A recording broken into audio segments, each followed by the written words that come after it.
Hello everyone and welcome back to my channel.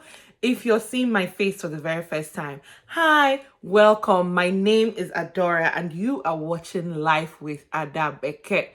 Don't forget to like this video, comment, subscribe, share this video and click the little notification bell so that you can be one of the first people to know when I drop a video. If you're one of my OGs, one of my returners, welcome back. Thank you so much for continuing to support this channel, for continuing to support me so that I can do, so that what you do helps me do what I do. Okay? Thank you guys for coming another day to come and listen to me talk about different topics. I really appreciate it. So let's get into this video.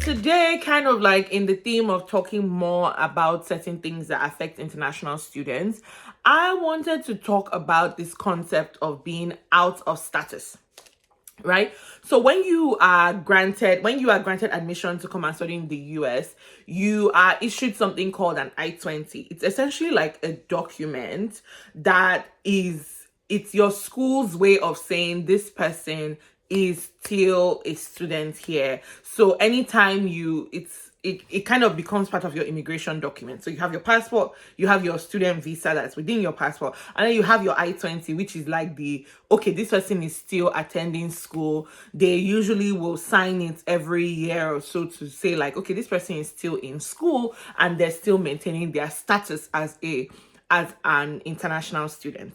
However, what people don't realize is that you can go out of status, right? So there are certain things, as an international student, there are certain rules that you need to follow, and not following those rules and regulations can cause you to go out of status. So today I want to talk about some of those rules and regulations, and like some of them are pretty intuitive, but some of them like you don't realize, especially if you're not someone who pays attention during all those seminars and things that they have for international students. Like you might not realize that, oh, doing this thing will actually cause me to go out of status and could end up causing my like student visa to be revoked. Okay. So the first thing is committing crimes. It goes without saying. I think it's very intuitive. Obviously, committing crimes can cause you to go out of status, and not just that, it can cause you to go to jail, it can cause you to be deported. But like when we think about crimes, we're thinking about like the big crimes, but like also like the small things, right? Speeding tickets that don't end up getting paid and end up like going through a court process that might cause you to have jail time. So like a speeding ticket in and of itself is not a crime, but like if you get like multiple speeding tickets, they don't get paid, you end up having to face a judge, and like so like it can start a run the mill like sequela of like bad things, right? Same thing with like all these small like even certain disciplinary issues on campus. So if you're involved in like disciplinary issues that actually end up requiring police, it could end up by costing you your status as an international student. So you want to avoid not just crime, but even the smell of crime, the sight of crime. This is a hear no evil, see no evil, speak no evil. As an international student, the idea of crime, you want to just avoid it. Anything that just looks like it could potentially turn into something criminal, stay. Second thing is working.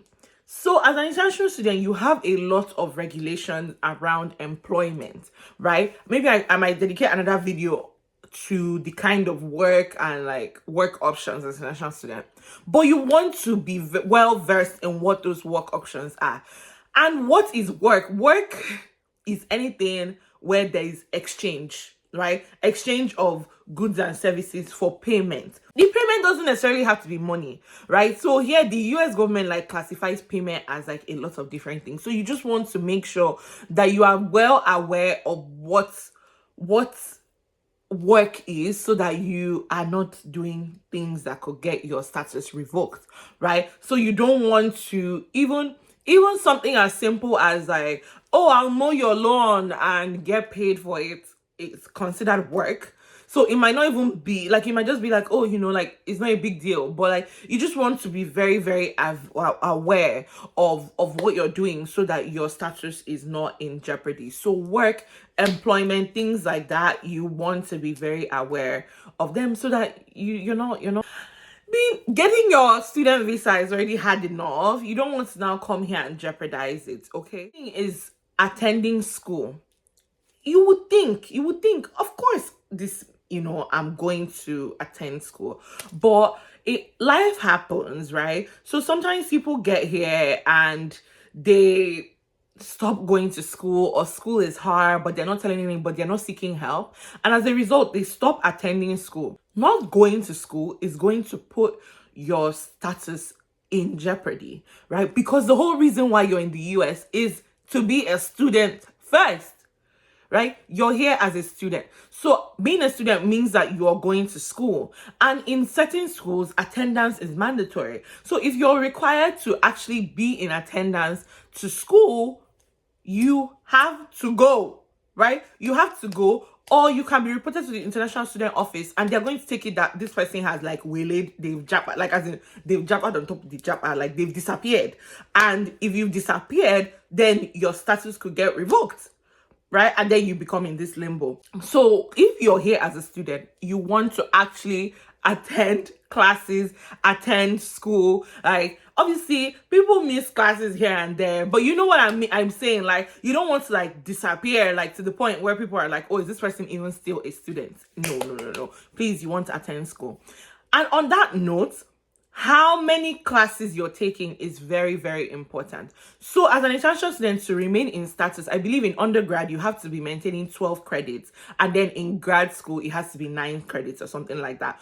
Please clarify with your school's international student what that policy is. So that means that when you're registering for classes, you have to register at least those number of minimum credits at a minimum, right? So you have to, when you're registering for classes, you have to be registered for those number of credits at a minimum. Some places will say those credits can be online, like those 12 must be 12 in-person classes. Other places will say, depending on the course. Some places will, I remember in my school, it was that you had to be 12 unless it was your last semester. Because sometimes like you only have 9 credits left before you graduate. So they'll tell you like, okay, only that last semester can it be under 12. The point is you want to be very familiarize yourself with what your individual institution's policy is so that you're not caught, you're not stranded.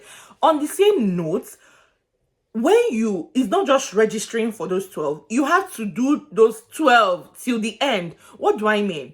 So sometimes you're able to withdraw from classes, right? But you cannot withdraw and be below the 12. At least without approval. So let's say maybe you were registered for 15 classes for the semester, and along the line one class is really difficult and you need to drop it. You can drop it if that class does not take you below 12. But let's say you were registered for 12 and you need to drop a class. To drop that class, right? To drop that class, you need to get approval, not just like from the course director, like the normal way to withdraw, but you also need approval from the International Student Office, because dropping that class is going to bring you below your 12 and you could go out of status.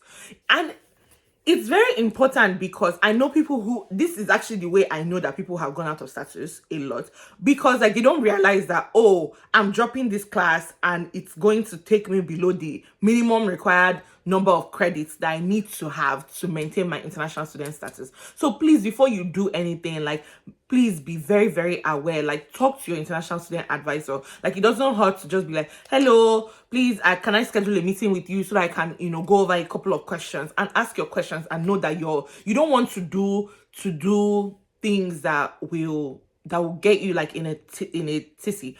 Because what happens, right? So this is like the conclusion is that if you go out of status, depending on what it is, I mean, if it's crime, then you're facing a police case, possible deportation, and ban from the United States. If it's something like, the whole thing about like working, or even the whole thing about like your credits, you're going to go out of status. That I-20 is going to be revoked, and then your school needs to issue you a new I-20, and you need to leave the country and go and apply for a new student visa. do you see distress? Do you see like all those steps? Like once you're gone out of status, you're like everything, like you're going to need to do this process again. And I don't know about you guys, but the process going around the first time is already hard enough. So please, I'm making this video so that somebody doesn't make mistakes that I've seen other people make, and so that you can have the best time international student as possible. You know, we already go through so much, we already face so many challenges, so reducing the amount of, you know, bureaucracy and higgy haga that we need to face is always, you know, is always good and is always the best. All right, thank you guys so much for watching this video. As you always, don't forget to like, comment, share, subscribe, and click that notification bell down below so that you can be the first person to get my videos. As always, I remain your girl Adabeke, and I will see you in my next one. My next video is likely to be a vlog because something important is happening and I'm going to carry you guys along with me. Okay, as always, I remain your girl Adabeke, and I'll see you in my next one. Goodbye. Mwah.